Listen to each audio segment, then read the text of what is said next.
हिंदी पत्रकारिता दिवस के उपलक्ष्य में इंडियन मीडिया सेंटर के द्वारा एक कार्यक्रम का आयोजन किया गया। इस मौके पर हिंदी पत्रकारिता के वर्तमान परिदृश्य को लेकर चर्चा की गई। हिंदी पत्रकारिता दिवस के उपलक्ष्य में इंडियन मीडिया सेंटर के द्वारा एक कार्यक्रम का आयोजन किया गया। मौके पर हिंदी पत्रकारिता के वर्तमान परिदृश्य को लेकर चर्चा की गई। कार्यक्रम की अध्यक्षता इंडियन मीडिया सेंटर के कार्यकारी प्रदेश अध्यक्ष वीरेंद्र त्यागी ने की। इस अवसर पर सभी सदस्यों ने अपने अपने विचार भी रखे। और ठीक चलाओ जितने भी चला राणा जी नमस्ते आ जाओ। हिंदी हमारी मातृभाषा तो हिंदी का सम्मान करना तो हमारी प्राथमिकता है।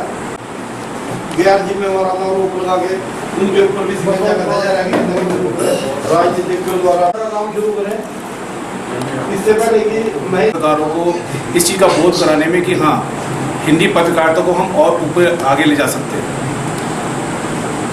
सभी प्रबुद्ध लोग हैं, सभी के अपने अपने विचार हैं, सभी अपने विचार रखेंगे, लेकिन मेरा मानना है कि हमें नियमित इंटरवल के ऊपर एक अंतराल के ऊपर कुछ ना कुछ अपने पत्रकारों के लिए, अपने पत्रकार बंधुओं के लिए कुछ ऐसा आयोजन जरूर करना चाहिए जिससे आपस में विचारों का आदान प्रदान होता रहे। सबके अपने अपने विचार हैं, सबकी अपनी अपनी सोच है, लेकिन कभी कभी बातचीत करने से बहुत सारी ऐसे बात निकल के सामने आ जाती है जो हम शायद वहाँ पे उसको स्ट्राइक नहीं कर रहे होते। लेकिन अगर हम आपस में बातचीत करेंगे तो एक हिंदी में कहावत है, बात बड़ी की मानिए सीख छोटे से ले, तो जहाँ से भी कुछ सीखने के लिए मिल जाए।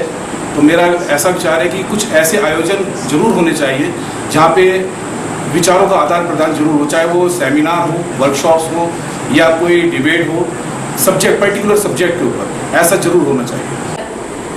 हाँ, और वो जर्नलिज्म से सारे क्वेश्चंस जुड़े हुए हैं। कोई क्वेश्चन तो इतने ज़्यादा सिंपल है कि वो बहुत जल्दी उसका आंसर देकर दूसरे के नंबर आ जाएगा।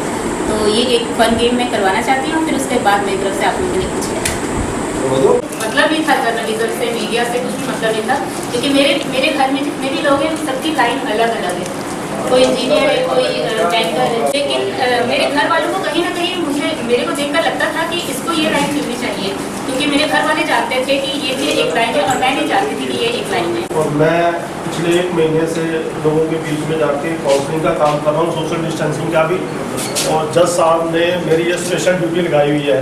और इस उपलक्ष्य में मैं सभी अपने मीडिया के साथियों को आज हिंदी पत्रकारिता दिवस के उपलक्ष्य में इंडियन मीडिया सेंटर के द्वारा एक परिचर्चा का आयोजन किया गया है। तो सभी सदस्य लगभग यहाँ पर मौजूद रहे इंडियन मीडिया सेंटर के। तो किस तरह का अनुभव आज सदस्यों का रहा है? बस सभी सदस्य आज हिंदी पत्रकारिता दिवस को लेकर इकट्ठा हुए थे।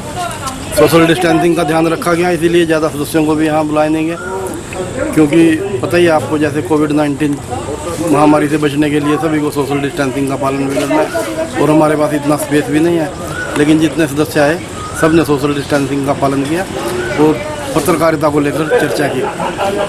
वैसे जैसे मैं बताना चाहूँगा कि आज ही के दिन हिंदी पत्रकारिता का शुभारंभ हुआ था कोलकाता से, पंडित जुगल किशोर जी थे जिन्होंने साप्ताहिक हिंदी पत्रिका निकाली थी जो हर मंगलवार को प्रकाशित होते थे। और उसी दिन को ही गवर्नमेंट ने रिकॉग्नाइज किया और उसी दिन से ही हिंदी पत्रकारिता दिवस 30 मई को मनाया जा रहा है। तो आप क्या मानते थे जी कि चाहे वो किसी दिन के उपलक्ष्य में हो या सामान्य रूप से परिचर्चा का क्या महत्व मानते हैं पत्रकारों में जैसे बातचीत होती है? देखो, जब सभी पत्रकार मिलकर बैठे हैं, चर्चा हुई है, अपने लोगों ने अपनी समस्याएं भी बताई हैं पत्रकारों ने, और पत्रकारिता को चुनौती के रूप में भी स्वीकार किया हुआ है सभी ने। हर चुनौती है जिसके ऊपर हमें पार पाना है और कैसे पार पाना है इस विषय में चर्चा हुई है कि हमें अपना काम ईमानदारी व निष्ठा के साथ करना है, इस विषय पर चर्चा हुई है। पत्रकारिता को कैसे करें, कैसे सकारात्मक पत्रकारिता करें, और ख़ास तौर से कोविड के दौर में हम कैसे पत्रकारिता करें, कैसे समाज को जागरूक करें, इस विषय पर भी चर्चा हुई है।